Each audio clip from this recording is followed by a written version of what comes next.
सत श्री अकाल, आदाब। Welcome to our show wake up sit. दोस्तों, आज जिनसे हम मुखातिब होने जा रहे हैं वो एक निहायत ही उच्च शिक्षित महिला है। बहुत ही संस्कारी परिवार से है। समाज सेवा तो मानो उनके रग रग में बसी है। उनकी शिक्षा पे एक नजर डालते हैं। She is bachelor of social legal sciences, bachelor of laws and integrated law degree, Masters of Law, also pursuing her PhD from Bangalore. She worked as assistant professor for Disha and Dr. C.V. Raman University. She also worked with MLPS as principal. So let us talk to Srimati Nimisha Mishra ji, Green Valley, Tulip 92. Madam, नगर पालिक निगम भिलाई में आपकी स्वच्छता brand ambassador के पद पे नियुक्ति, ये कैसे संभव हुआ? First of all many thanks to Siddharth ji and team कि आपने हमें ये अवसर दिया वेकअप सिट के ज़रिए। एक सोसाइटी में आपस में जान पहचान बढ़ाने का इससे बेहतर ज़रिया नहीं हो सकता है और वेकअप सिट की सफलता के लिए आपको ढेरों बधाइयाँ। सिद्धार्थ जी, मैं भिलाई में ही पली बड़ी हूँ और इसी वजह से भिलाई से मुझे काफ़ी लगाव है और भिलाई हमेशा से अपनी साफ़ सफाई, हरियाली और सुंदरता की वजह से ही जाना जाता रहा है। लेकिन कुछ दिनों से ऐसा देखने में मिल रहा था कि जिस भी सड़क से हम गुजर रहे हैं, शायद 1-1 किलोमीटर के ही दायरे के अंदर बहुत सारे कचरे के ढेर हमें दिख रहे थे, जो कि बिल्कुल भी अच्छा नहीं लग रहा था। क्योंकि मेन रोड होते हुए अगर उस पर कचरा डंप किया जा रहा है तो कहीं ना कहीं ये निगम की लापरवाही दर्शाई जा रही थी इन चीज़ों से। और इसी चीज़ों को लेकर के मैंने ये सोचा कि हम इसे अनदेखा नहीं कर सकते और इसी वजह से मैंने सड़कों पर फ़ोटोज़ कचरे के ढेर की खींचना शुरू किया और न्यूज़पेपर की कटिंग्स इकट्ठा की, जिसमें कि लापरवाही निगम के द्वारा बहुत सारी दर्शाई गई थी। और ऐसा एक तैयार किया मैंने हमारे जो भी आसपास के एरियाज़ हैं, model town, Smriti Nagar, Nehru Nagar, Junwani mall के भी जो एरियाज़ हैं जहाँ पे Indian marriage palace, royal greens, ऐसे बहुत सारे एरियाज़ के मैंने फ़ोटोज़ क्लिक किए जहाँ पे कचरे का ढेर लगा हुआ था। और ये सब कुछ एक आवेदन के साथ लेकर मैं आयुक्त के पास गई, निगम आयुक्त ऋतुराज रघुवंशी जी से मैं मिली और उन्हें समस्या से अवगत कराया और उनसे सलाह मांगी कि आप भी बताइए और हम भी बताते हैं कि क्या समाधान हम निकाल सकते हैं। तो उन्होंने आश्वासन दिया और एक हद तक उन्होंने हेल्प की और उन्होंने निगम की भी बहुत सी समस्याएं बताई। तो ये सारी चीज़ें हुई और उसके बाद ऐसा कुछ हुआ कि हेल्थ इंस्पेक्टर जो है हमारे एरिया के, अंकित सक्सेना जी, उनके साथ मिलकर के और उनके सुपरवाइजर्स और जो ये सफाई कर्मी हैं उनके साथ मिलकर के हमने बहुत सारे एरियाज़ की साफ़ सफाई करवाई, जिसमें कि पंचमुखी बजरंगबली मंदिर के सामने जो एक डंपिंग ग्राउंड बना हुआ था स्मृति नगर मार्केट के सामने, उससे हमने टोटली बंद करवाया। इंडियन मैरिज पैलेस के सामने जो डंपिंग ग्राउंड था उसे हमने टोटली बंद करवाया और ऐसे ही बहुत सी जगह की साफ़ सफाई हमने करवाई रोड पे खड़े होके। इवन शॉप्स टू शॉप्स जाकर के हमने जाकर उन लोगों को, शॉप ओनर्स को बताया कि आप प्लास्टिक डिस्पोजेबल्स पार्सल के लिए भी यूज़ ना करें। और यहाँ तक कि एक अच्छी चीज़ ये हुई कि लोगों ने मानकर वो प्लास्टिक डिस्पोजल्स हमें वापस कर दिए, जिसे हमने निगम में जाकर वापस जमा किया। तो इस तरह से रघुवंशी जी ने मुझे नियुक्त किया ब्रांड एम्बेसडर के रूप में। और उसके बाद फिर हमने नुक्कड़ नाटक वगैरह किए, हमने मीटिंग्स की स्मृति नगर मंगल भवन में और लोगों को बहुत सारी चीज़ों से अवगत कराया और लोगों से हेल्प मांगी कि आप सब भी इस कार्य से जुड़ें और भिलाई को पहले जैसा साफ़ सुथरा और सुंदर बनाने में हमारी मदद करें। तो इसी तरह जो है मेरी ये ब्रांड एम्बेसडर, स्वच्छता ब्रांड एम्बेसडर की जर्नी स्टार्ट हुई। बधाई के लिए बहुत बहुत धन्यवाद मैडम। मेरा यह मानना है वेकअप सीट कार्यक्रम जनता का कार्यक्रम है, आपका कार्यक्रम है, हम सब का कार्यक्रम है। जितना हम एक दूसरे को जानेंगे उतना ही हम मजबूत होते चले जाएंगे, एक रिश्ते में बंधते चले जाएंगे। मैडम, आपने जो इनिशिएटिव लिया है इससे ये समझ में आता है कि आपकी अपब्रिंगिंग एक बहुत ही संस्कारी परिवार में हुई है। लोक कल्याण की भावना आपके अंदर निहित है। ब्रांड एम्बेसडर होने की आपको अनेकों बधाई। स्वच्छता ब्रांड एम्बेसडर होते हुए आपकी क्या क्या जिम्मेदारियां हैं, ये हम डिटेल में जानना चाहेंगे मैडम। सर, स्वच्छता ब्रांड एम्बेसडर नहीं भी होती तो शायद ये काम मैं करती रहती, क्योंकि मैं निजी तौर पे खुद साफ़ सफाई पसंद इंसान हूँ। रही बात एम्बेसडर के तौर पे, तो मैं ये कहूँगी कि पर्यावरण को बचाने के लिए आप जो कुछ भी कर सकते हैं आपको करना चाहिए। कभी ये ख्याल मन में ना आए कि मैं ही क्यों करूं, कोई और क्यों नहीं करता, या मैं काम करती हूं कोई और इसका क्रेडिट ले जाता है। ये सब चीज़ें ना करके आपका फोकस सिर्फ काम पे होना चाहिए, तो ये बहुत अच्छा होता है। और किसी को भी ये नहीं सोचना चाहिए कि सिर्फ एक इंसान की जिम्मेदारी है, या तो सरकार की या तो किसी पर्टिकुलर ऑर्गेनाइजेशन की। ये स्वच्छता का विषय ऐसा है कि ये सभी की जिम्मेदारी है, क्योंकि संविधान में भी कहा गया है कि पर्यावरण को बचाना, उसका संरक्षण करना आपकी जिम्मेदारी है। जब हम पढ़ाई करते हैं तो हम राइट्स के बारे में बहुत बात करते हैं कि हमें ये राइट्स है, हमें ये राइट्स है, हमारा ये अधिकार है, हमको ये मिलना चाहिए। तो हम ड्यूटीज़ कहीं ना कहीं भूल जाते हैं। तो मुझे लगता है कि सभी को ड्यूटीज़ याद रख के सभी को एक दिशा में सोचना चाहिए कि पर्यावरण सभी के लिए, किसी एक के लिए नहीं है। So I would like to say that we should not turn a blind eye to such issues. Instead, we should at least try to be vocal about it. तो आप खुद निकलिए, खुद पहल करिए और काम शायद बनता चला जाएगा। एकदम सही कहा मैडम आपने। हमारी कुछ ड्यूटीज बनती है अपने समाज के प्रति, देश के प्रति और इस धरती माँ के प्रति भी। आज आपसे बात करके यह जानकारी प्राप्त हुई, संविधान निर्माताओं ने भी पर्यावरण का पूरा ध्यान रखा। मैडम, स्वच्छता ब्रांड एम्बेसडर होते हुए आपकी हमसे, मुझसे या समाज के अन्य लोगों से क्या अपेक्षाएं हैं? सिद्धार्थ जी, एक बहुत अजीब सी बात ये है कि हम सभी ये भली बात ही जानते हैं कि प्लास्टिक हमारे एनवायरनमेंट के लिए बहुत ही खतरनाक है और बहुत नुकसानदायक है। फिर भी हमने शायद यूज़ करना भी अभी तक बंद नहीं किया है। और अगर सोसाइटी के लोग सिर्फ इतना ही कर सकें कि आप कहीं भी जा रहे हैं अपने साथ एक झोला, बैग कपड़े का जो होता है वो कैरी करें, जो कि बहुत डिफ़िकल्ट नहीं है। क्योंकि इस तरह से क्या होगा कि हम शॉप्स में कैरी बैग्स की डिमांड नहीं करेंगे, उसका यूसेज एक हद तक हम कम कर सकेंगे। दूसरा ये भी है कि सर, मैंने देखा कि हमारी जो सोसाइटी है उसके मेन गेट पर मैंने देखा, और जितने भी बाउंड्री वॉल्स हैं सोसाइटी के, उसके साइड लाइन मैंने देखा कि काफ़ी प्लास्टिक वेस्ट लिटर किया हुआ है। तो ये कहीं ना कहीं बहुत बड़ी लापरवाही है। हम जैसे रेसिडेंट्स की जो कचरा बिना सोचे समझे शायद बालकनी से या खिड़की से फेंक दे रहे हैं बाहर, जबकि हमारी सोसाइटी में कचरा उठाने की व्यवस्था है। डोर टू डोर कलेक्शन हो रहा है। हालांकि वेट एंड ड्राई, गीला और सूखा अलग अलग नहीं हो रहा है, बट फिर भी अगर कचरा उठाने की व्यवस्था है तो हमें इस तरह से शायद कचरा नहीं फैलाना चाहिए। और तीसरी बात ये है सर कि हमारे यहाँ जो कचरा उठ रहा है वो डंप हो रहा है, जिससे कि लैंडफिल्स क्रिएट हो रहे हैं। ये लैंडफिल्स बहुत ही ख़तरनाक होते हैं, क्योंकि ये एक ऐसा कारण बनेंगे आगे जा कर के जो कि रेन वाटर को पॉल्यूट करेंगे और अंदर के जो ज़मीन के अंदर की जो वाटर सोर्सेस हैं उनको भी पॉल्यूट करेंगे, और जिनसे कि बहुत सारी बीमारियां होंगी।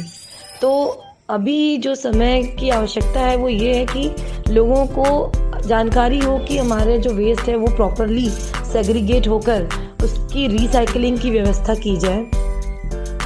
अगर कंपोस्टिंग प्लांट हम ग्रीन वैली के अंदर इंस्टॉल करते हैं तो अगर हमारा जो कंपोस्ट निकलता है उससे जो वेस्ट होता है उससे जो कंपोस्ट बनता है वो हमारे गार्डन्स में यूज़ हो सकता है। दूसरा, जो भी हमारे प्लास्टिक वेस्ट है, ग्लास बॉटल, ये सारी चीज़ें वो रिसाइकलिंग के लिए प्रॉपर चैनलाइज की जाए।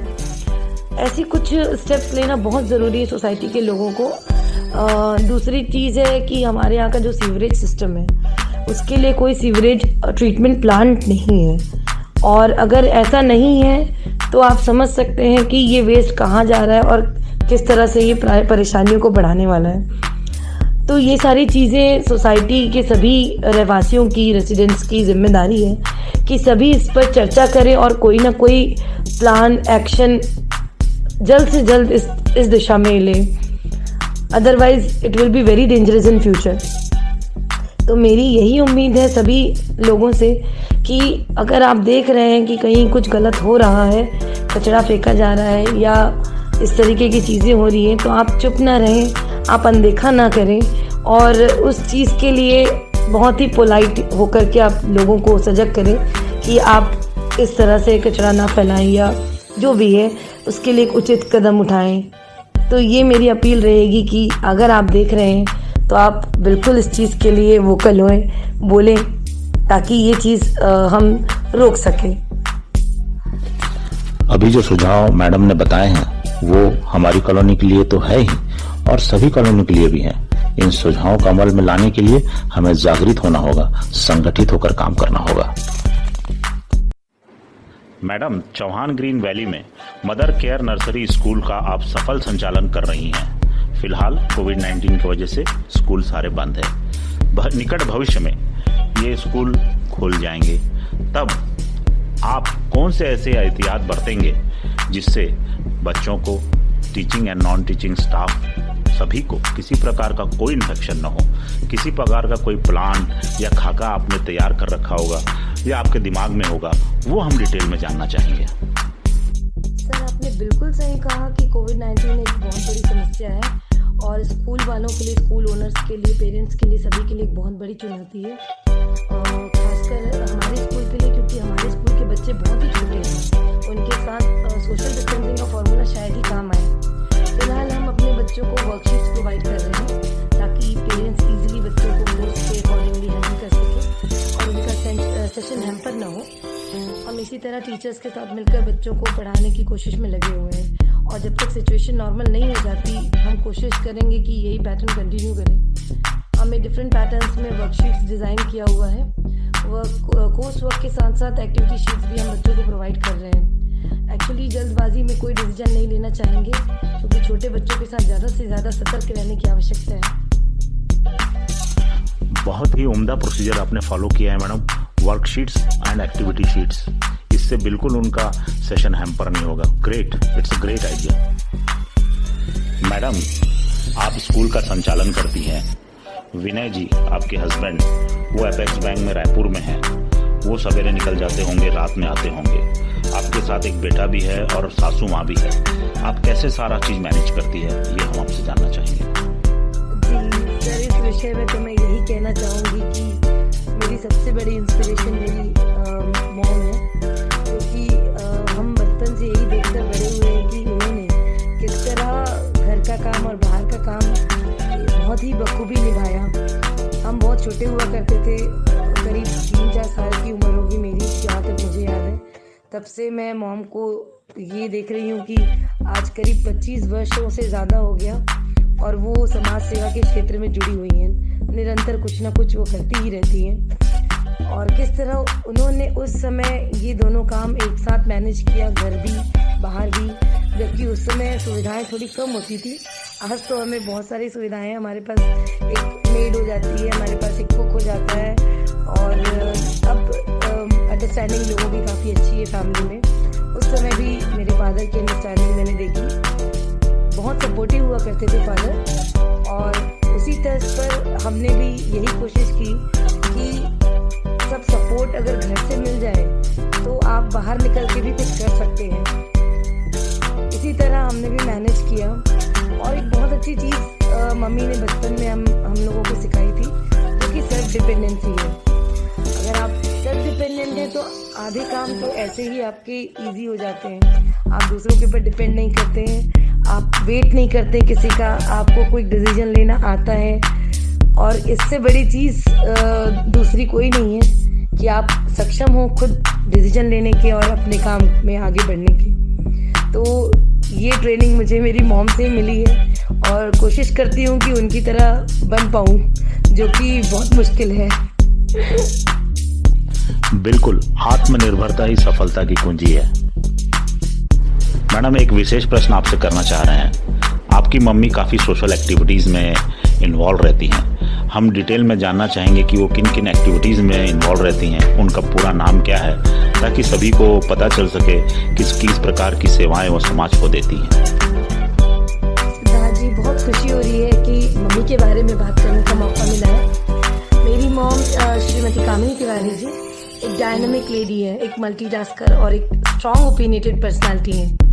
विगत 25 वर्षों से लगातार वो पुलिस काउंसलर के रूप में सेक्टर 6 कोतवाली थाना में अपनी सेवाएं दे रही हैं। पारिवारिक परामर्श केंद्र में अधिकतर वहाँ घरेलू हिंसा, दहेज प्रताड़ना जैसी केसेस आते हैं और जो काउंसलर्स की टीम है उनकी यही कोशिश होती है कि जो भी पार्टीज़ हैं उनकी बिना किसी कोर्ट कचहरी के सलाह मशवरा से उनकी जो भी समस्या है उसका निपटारा हो जाए।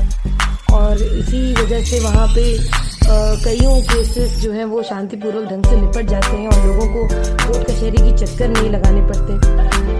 ऐसे भी बहुत से केसेस हुए हैं जहाँ पे नई शादी है और लोगों को रहना प्रॉब्लम है, कुछ साथ में नहीं रह पा रहे हैं, कोई झगड़ा लड़ाई है और उस वक्त ऐसा भी होता है कि दहेज के सामान के ऊपर बात आती है तो वो भी बहुत ही शांतिपूर्वक ढंग से काउंसलर्स जो हैं वो उसको भी दिलवाती हैं। और मेन जो पारिवारिक परामर्श केंद्र है उसका फोकस यही है कि कोई भी घरेलू हिंसा हो या कोई किसी भी तरह का पारिवारिक विवाद हो उसके लिए आपको कोर्ट ना जाना पड़े और आप बात करके सलाह मशवरा करके उसका समस्या निकाल लें। और इसी काम के लिए हर शुक्रवार काउंसलर्स की टीम बैठती है। बहुत सारे काउंसलर्स की टीमें जो हफ्ते के अलग अलग दिन वहाँ पे बैठकर सेवाएं देती हैं और एक बहुत अच्छा काम है। और मम्मी की बात की जाए तो मम्मी भिलाई महिला समाज जो कि भिलाई इस्पात संयंत्र की संस्था है उससे कई वर्षों से जुड़ी हुई है और विभिन्न पदों पर रहकर उन्होंने बहुत अलग अलग कार्यभार संभाला है। आज भी सेक्टर 5 क्लब की सेक्रेटरी के रूप में पदस्थ हैं और कभी भी उनके पास कोई भी समस्या लेकर आए तो वो मदद करने के लिए सदा तैयार रहती हैं। तो she is a very kind lady, she is very dynamic, very inspiring. Shrimati Kamini Tiwari ji को समाज सेवा के कार्यों के लिए अनेकों बधाइयां और हम आपसे यही अपेक्षा रखते हैं मैडम कि आप भी समाज सेवा के कार्यों में अग्रणी रहेंगी। हमारी शुभकामनाएं आपके साथ है and you have a very inspiring and lucky mom. आपका बहुत बहुत धन्यवाद हमारे कार्यक्रम में आने के लिए।